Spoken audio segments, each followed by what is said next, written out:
ओम नमः शिवाय। राधे राधे। आइए सुनते हैं भौम प्रदोष व्रत कथा।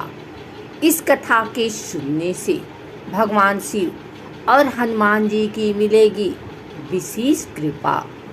आइए सुनते हैं भौम प्रदोष व्रत कथा।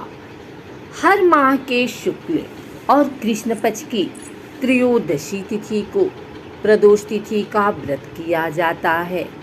प्रदोष व्रत की तिथि जब मंगलवार को आती है तब उसे भौम प्रदोष व्रत के नाम से जाना जाता है।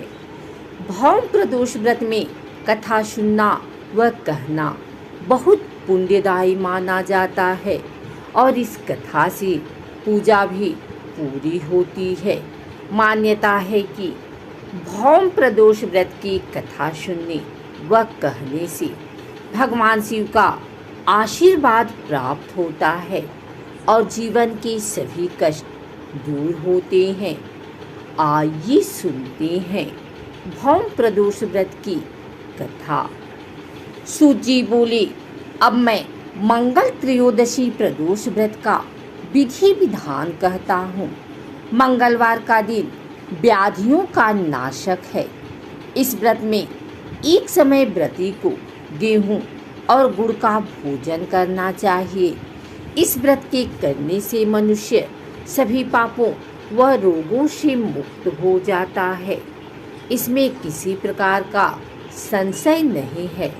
अब मैं आपको उस बुढ़िया की कथा सुनाता हूँ जिसने यह व्रत किया वह मोक्ष को प्राप्त हुई।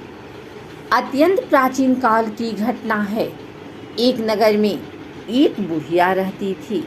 उसके मांगलिया नाम का एक पुत्र था। वृद्धा को हनुमान जी पर बड़ी श्रद्धा थी।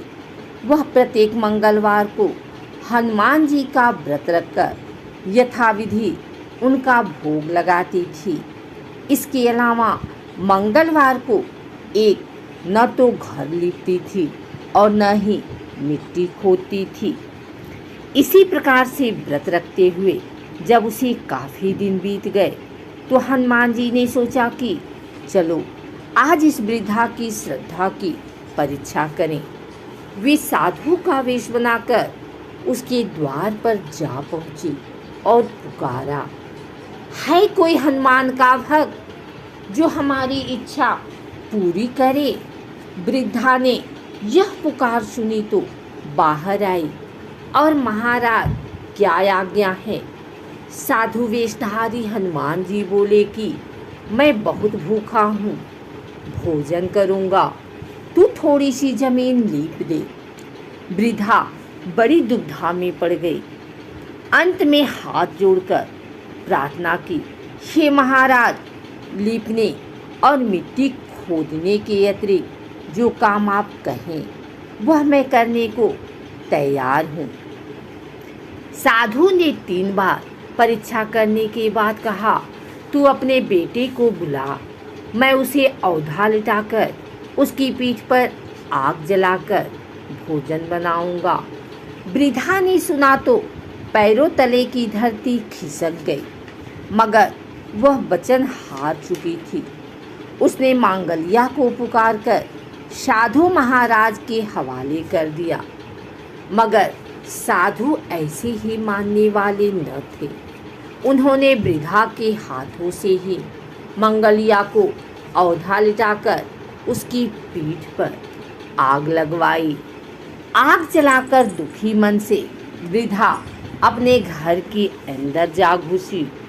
साधु जब भोजन को बुलाकर कहा कि वह मंगलिया को पुकारे ताकि वह भी आकर भोग लगा ले, वृद्धा में आंसू भरकर कहने लगी कि अब उसका नाम लेकर मेरे हृदय को और न दुखाओ। लेकिन साधु महाराज न माने। वृद्धा को भोजन के लिए मंगलिया को पुकारना पड़ा। पुकारने की देर थी कि मंगलिया बाहर से हंसता हुआ घर में दौड़ा आया। मंगलिया को जीता जागता देखकर वृद्धा को सुखद आश्चर्य हुआ। वह साधु महाराज के चरणों में गिर पड़ी। साधु महाराज ने उसे अपने असली रूप में दर्शन दिए। हनुमान जी को अपने आंगन में देखकर वृद्धा को लगा कि जीवन सफल हो गया है। प्रदोष व्रत भगवान शिव को प्रसन्न कर जीवन में सुख समृद्धि लक्ष्मी प्राप्त करने का स्वर्णिम अवसर है। प्रदोष काल में शिव पूजन अत्यंत लाभदायक होता है। रावण के पास जितनी भी धन संपदा थी वह सब शिव कृपा का ही प्रताप था। रावण प्रदोष काल में शिव को प्रसन्न कर सिद्धियां प्राप्त करता था। धर्म शास्त्रों में लक्ष्मी प्राप्ति हेतु गन्ने के रस द्वारा शिव जी का रुद्राभिषेक प्रदोष काल में करने का निर्देश दिया गया है।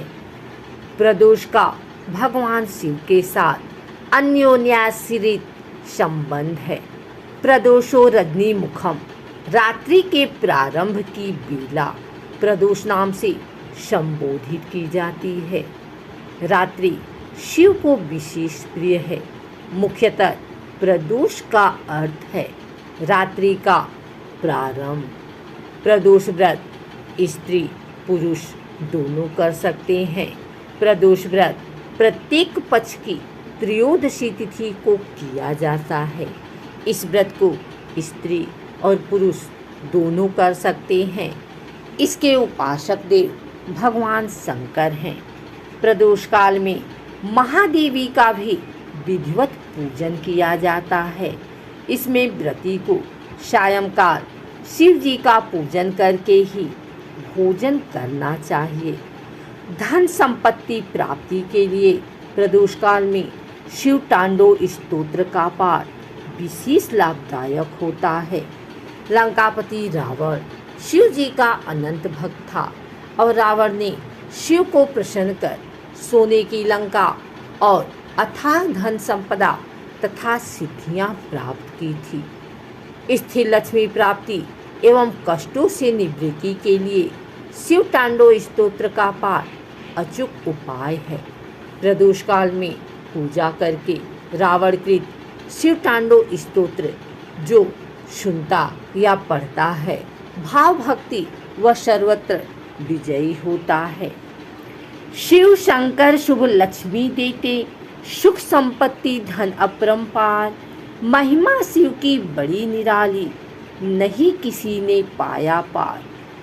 धर्मशास्त्रानुसार प्रदोष अथवा त्रयोदशी का व्रत मनुष्य को संतोषी एवं सुखी बनाता है। इस व्रत के पुण्य प्रभाव से सुहागन स्त्रियों का सुहाग अटल रहता है। जो स्त्री पुरुष जिस कामना को लेकर इस व्रत को करते हैं उनकी सभी कामनाएं कैलाशपति शंकर पूरी करते हैं। सूत जी के कथनानुसार त्रयोदशी का व्रत करने वाले को 100 गौ दान करने का फल प्राप्त होता है।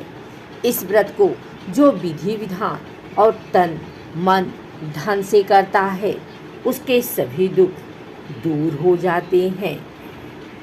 प्रदोष व्रत का विधि विधान: प्रातःकाल स्नान आदि से पवित्र होकर शिव स्मरण करते हुए निराहार रहें।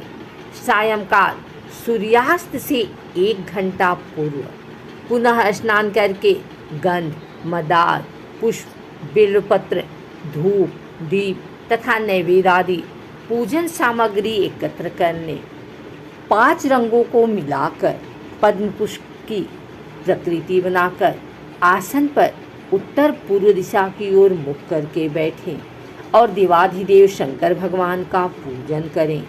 पंचाक्षर मंत्र का जप करते हुए जल चढ़ाएं और ऋतुफल अर्पित करें।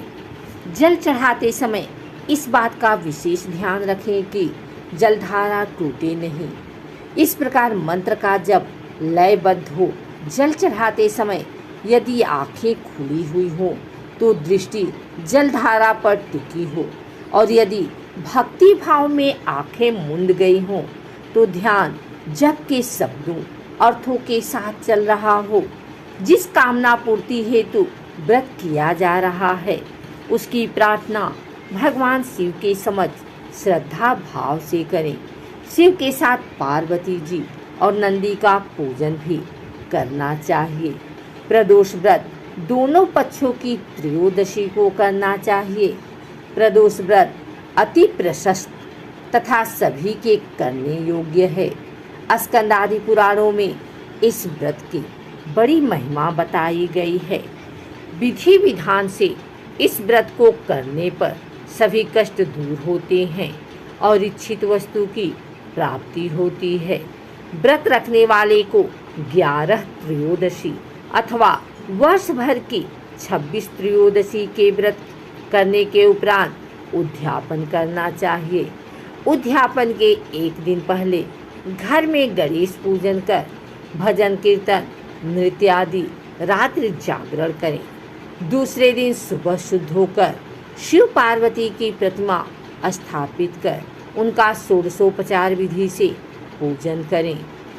ओम उमा सहिताय नमः शिवाय मंत्र बोलते हुए 108 बार खीर की अग्नि में आहुति दें। हवन के बाद किसी श्रेष्ठ ब्राह्मण या आचार्य को भोजन कराकर यथाशक्ति दान दक्षिणा देकर विदा करें। ऐसा करने वाला व्रती इस लोक में धन धान्य पुत्र पुत्री इत्यादि के सुख को भोग कर अंत में मोक्ष पा जाता है। अगर आपको हमारी वीडियो अच्छी लगी है तो इसे लाइक करें, कमेंट करें, शेयर करें। हमारे चैनल को सब्सक्राइब करके बेल नोटिफिकेशन ऑल पर सेट कर लें ताकि आगे आने वाली वीडियो सबसे पहले आप तक पहुंच सके। धन्यवाद।